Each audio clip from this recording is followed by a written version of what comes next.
আবার শুরু দৌড়ানি সবার আসবে অনেক বিশাল গরু। আসসালামু আলাইকুম গাইস, আশা করি সবাই অনেক ভালো আছেন। আপনারা অনেকে জানেন যে আমাদের শরীফপুর গ্রামে এম দুলাল ডিগ্রি কলেজ মাঠে কোরবানির উপলক্ষে অনেক বড় একটি পশুর হাট বসানো হয়েছে। আর আজকে আমি আপনাদেরকে দেখাবো এই বাজারে কিরকম বেচা কেনা হয় আর কিরকম কি হয় সবকিছু দেখতে পারবেন, শুধু চোখ রাখেন এই ব্লগের মধ্যে।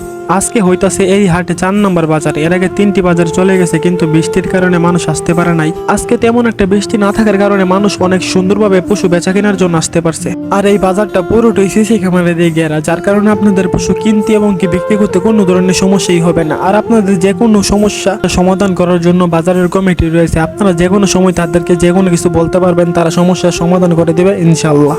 একটা খুশির খবর হইতাছে, আজকে 200+ গরু বিক্রি হয়েছে। যেহেতু বাজারটা নতুন, আলহামদুলিল্লাহ 200+ গরু বিক্রি অনেক কিছু। আর আজকে বাজারে যাওয়ার উদ্দেশ্য হইলো আশরাফুলে গেছে গরু বিক্রি করার লাইগা, তারপর আমি সুমন মান্না গেলাম আশরাফুলের গরু বিক্রি আর বাজারটা দেখার লাইগা।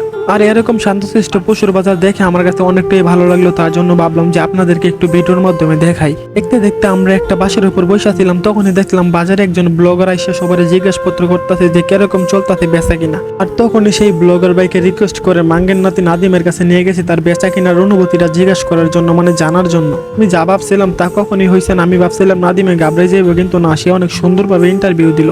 সে ব্লগারের কাছে সুন্দরভাবে ইন্টারভিউ দেওয়ার পর আমার দিদাতে বাস, কারণ আমি এর কাছে আনছিলাম সেই ব্লগার বাইরে। তো একটা জিনিস ভাবলে আমার কাছে অনেকটাই ভালো লাগে, এরকম শান্তশিষ্ট পশুর হাট আমি কখনোই দেখি নাই আগে। আর এটা আমার জীবনে ফার্স্টে দেখে, এত সুন্দরভাবে পরিচালনা করার জন্য সবাইকে অনেক ধন্যবাদ। আর তখন এই বাজারের সবচেয়ে বড় গরুর ব্যবসায়ীর সাথে আমার দেখা হইলো আজকে এই বাজারে। আজকে এই বাজারে যেরকম গরু উঠছিল তেরকম বিক্রিও হয়েছে। আর এই বাজারের মধ্যে এসে আমার কাছে একটা জিনিস অনেকটাই ভালো লাগতেছে, দেখলাম সেনাবাহিনী বাজারে টহল দিতেছে যে কিরকম ভাবে বাজারটা চলতেছে। তারপরে দেখলাম আমাদের সকলের পরিচিত মুখ অপু ভাই দুবাই থেকে চলে আসছে এই গরুর বাজার দেখার লাইগা। তো ভিডিওটা আজকের মতো এ পর্যন্তই ছিল। সবাই ভালো থাকবেন, সুস্থ থাকবেন। পরবর্তীতে দেখা হবে নতুন কিছু নিয়ে।